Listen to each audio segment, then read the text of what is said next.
Yo, what is going on, guys? Welcome back to another video. So Zack Hyman is only 2 goals away from 50, and it kind of got me thinking, like with him, who was traded before he even became an NHLer for basically nothing. The Leafs absolutely fleeced the team that they traded with. We're going to get to that later. I wanted to look at some of the other guys that were traded far too soon and basically for nothing in their early 20s for the most part, and then broke out or traded for like AHLers or like 4th or 5th round picks. So I have 6 guys, 5 modern guys that are currently in the NHL, and the trades happened recently, as well as one all-time legendary trade that I thought we'd go through. Just some of the best trades of recent memory, and these guys just absolutely broke out. Obviously, hindsight's 2020. I was going to say 50-50. Hindsight's 2020. You didn't know in the moment that these guys were to become absolute superstars, but in the case of this, these are absolute fleeces, basically AHL journeymen for eventual high-impact NHLers. And the first guy that we have is Mason Marchman. We're starting with an anti-Leafs one. He was traded for Dennis Malgin. When looking at it, Marchman was an okay AHLer for the Marlies. He had 18 points in 24 AHL games, played 4 games with the Toronto Maple Leafs, didn't really make much of an impact. Got traded for Dennis Malgin, who was also an AHLer for the most part. He goes to Florida. He has 10 points in 33 games in his first season. Then he explodes in the 2022 season when the Florida Panthers won the President's Trophy. Has 47 points in 54 games. Gets that big contract from Dallas. Obviously, would struggle his first year in Dallas, but now has 50 points in 70 games playing with Tyler Seguin and Matt Duchene. As for Dennis Malgin, he would go on to have 21 points in 73 games at the Toronto Maple Leafs. So clearly just not a high impact guy by any means. And now he's currently playing in Switzerland. He's not even playing in the NHL. So in looking at it, this was definitely one of the rougher trades in the, I would believe this was the Kyle Dubas era. Yeah, I think it happened in 2019. This was brutal for the Toronto Maple Leafs. They probably wouldn't, even if Marchman broke out, they wouldn't have been able to keep him, but they definitely could have kept him for a year or two while he was still dirt cheap. They got absolutely fleeced on this. Up next, my New York Islanders, unfortunately. Carter Verhaeghe was traded back in 2017. I'm going to botch this name, and everybody would botch this name,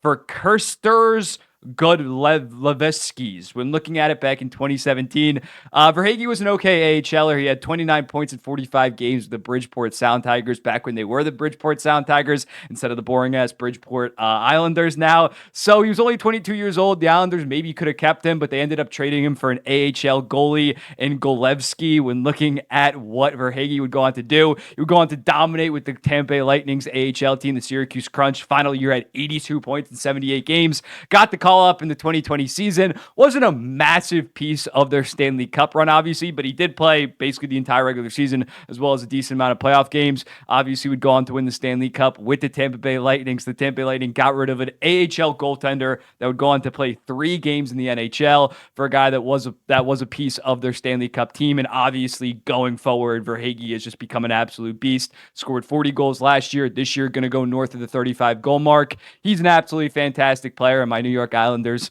fumbled pretty hard by trading Carter Verhaeghe for a guy that didn't even see any NHL action. Verhaeghe now is a legit, definitely top 75 player in the entire NHL. Very unfortunate. Now we got Zack Hyman in third. Well, I'm not ranking these, but the third up, we got Zack Hyman. He was traded along with the 7th round pick for Greg McKegg. And when looking at this, it is a little bit of a more confusing a more complex situation considering he was from Toronto. He finished out his college career at Michigan. He was pretty dominant. He had 54 points in 37 games. Him in Florida couldn't really strike up a deal, so it's not as egregious as the Verhaeghe and Marchman examples that were just 1-for-1s. Teams were trying to get better in the immediate, think that they were getting the better player. The Panthers definitely were in a tough situation. It's pretty funny. Marchman was Leafs to Panthers. This is Panthers to Leafs. But obviously, Hyman getting traded in a 7th round pick for Greg McKegg, who would go on to have 39 points in 233 NHL games, which basically been an AHLer the last couple years. Versus Hyman,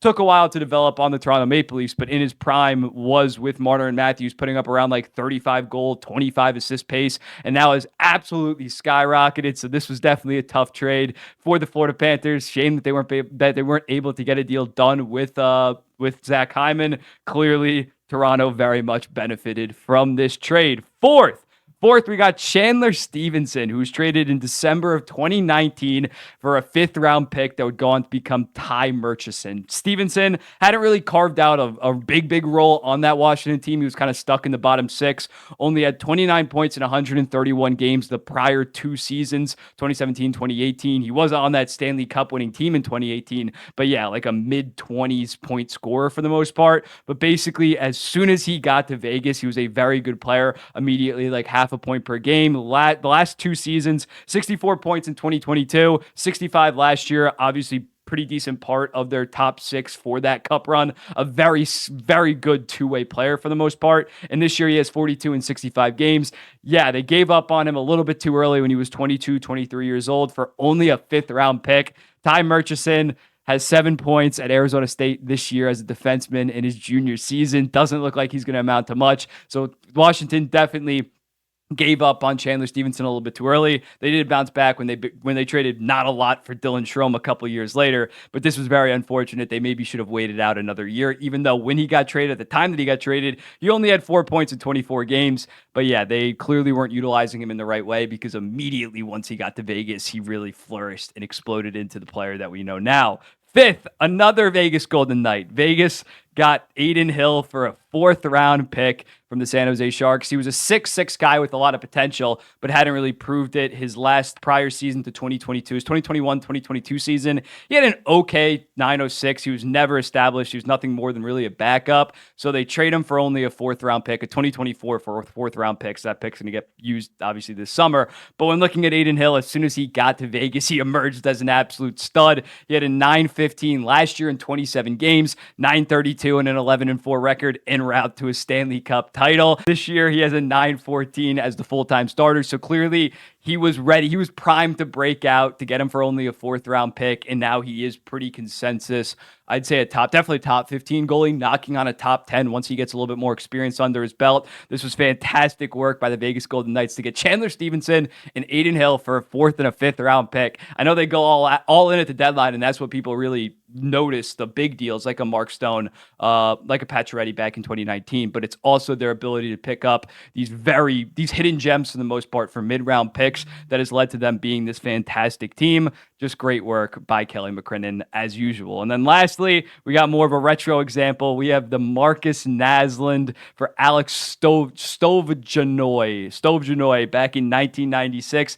Naslund was an okay player on Pittsburgh, but he wasn't really producing to the level that you expected, considering he was like playing with Lemieux. So they ended up trading him for Stojanov, who did not really do much. He wasn't that good in Vancouver. He had 1 point in 65 games in Vancouver. They thought maybe they could untap some potential there. He didn't really do much with the Pittsburgh Penguins, would have 6 points in 45 games. Then, unfortunately, he had a car accident that would kind of cut his career short, so he only played 45 games with the Penguins until it was over. But, I mean, again, 6 points in 45, even if that didn't happen, he wasn't that good of a player. Versus, as soon as Naslund got in Vancouver, he would be like a solid 40 to 50-point guy, and then absolutely explode in 2001 through 2004. First team All-NHL 3 different times, including a Hart finalist season. That is absolutely insane, as well as being above 40 goals 3 times. And then the only time he wasn't, he still had 35, and basically being on 90-ish point pace. So the Vancouver Canucks gave up like a bottom sixer for the most part for a guy that was their captain, was their franchise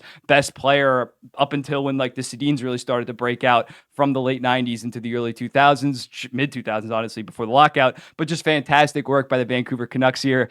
Barely even giving up a roster player for an absolute superstar. So yeah, crazy trades have happened especially recently with some of these AHL swaps. There's also Jonathan Marchessault got traded for a bunch of AHLers. The only problem was that was when he was on Tampa. He got traded to Tampa. He never even really played for Tampa, so I don't really feel like including that. But there's probably some other ones. Let me know in the comments, what are some of these other guys that were late bloomers that got traded for absolutely nothing, and it turned out to be an absolute steal. When looking at this, I think probably my favorite out of all of these is probably, considering he's still with the team, I'd probably go with the Aiden Hill one for a fourth-round pick. That was absolutely fantastic. But yeah, let me know in the comments, what do you think about this? And I'll be seeing the next one.